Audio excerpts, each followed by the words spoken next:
This presentation is about outsourcing software development outside the U.S. and how to select the best outsourcing location for a business in California. I'm sure you've heard these terms before. Offshore, onshore, and now nearshore, but what do they mean and who cares anyways? Well, in the beginning life was simple and we had the USA, which is here, but then somebody went and renamed it onshore even though it didn't move. To be fair, the term onshore came as a reaction to the term offshore, which was meant to indicate the rest of the world, but it turned out to be India. China and Eastern Europe are kind of part of it, but offshore really means India.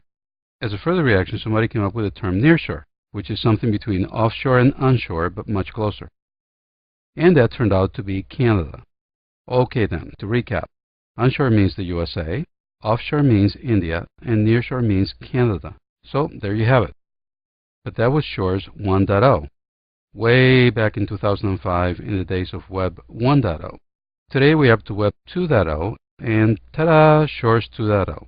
In this version we focus on the fact that all those terms are relative to where your business is at. So what does the new improved nearshore look like for a business in California? To figure out what this means to you then, draw a line 2 time zones out. There's Alaska and Hawaii, but we'll ignore them.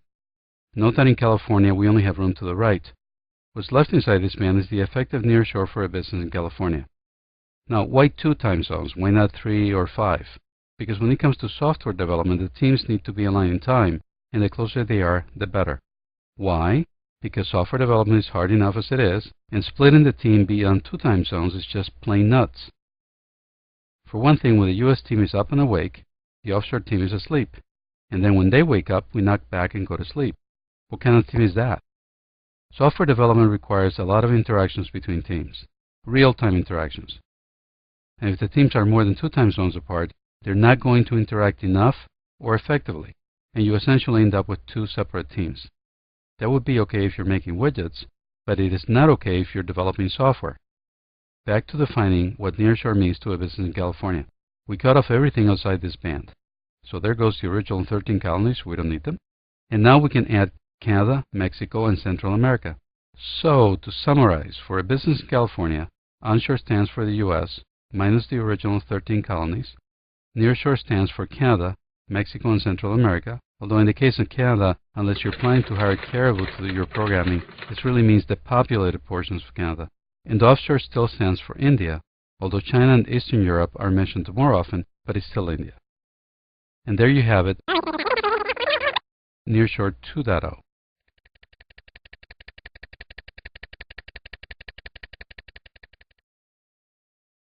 So now the question is, how to choose the best outsourcing locale for your business? Well, let's do the red-blooded, all-American thing and follow the money. To keep it simple, keep your eye on the total cost of engagement and not just the hourly rate. Because no matter what you've heard about outsourcing is about saving money, and offshore and nearshore are about saving more money. So let's look at each locale and see how they stack up when you consider all the costs and not just the dollar per hour rate. Take Eastern Europe. It has pretty high hourly rates and pretty high overhead in travel and distance, and there's a little matter of over 8 time zones of separation. So this is not an optimal location for a California business. How about India and China? Well, they both have high overhead, and they're pretty far away by plane, and more than 12 time zones away. So they too are less than optimal outsource locations for software development. Okay, then what about Canada? Well, it has the advantages of nearshore, proximity and whatnot, but it starts out with pretty high rates, so that takes it out of the running.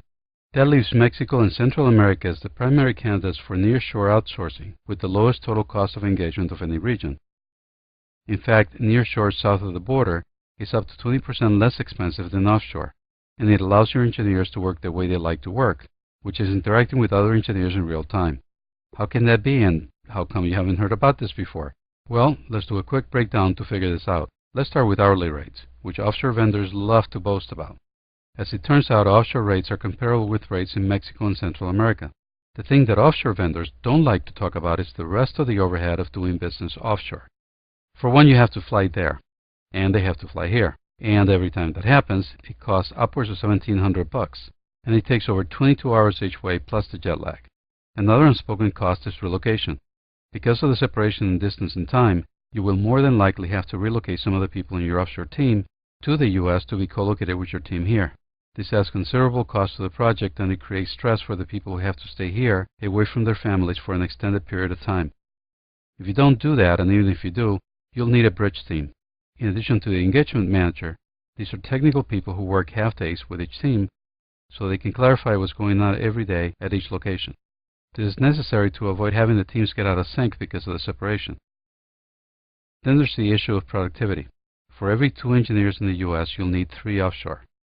One reason for that is that because of the increase in the outsourcing business going to places like India, it is very difficult for offshore vendors to find and retain experienced engineers. And having a team dominated by inexperienced engineers is a major contributor to lower productivity and quality.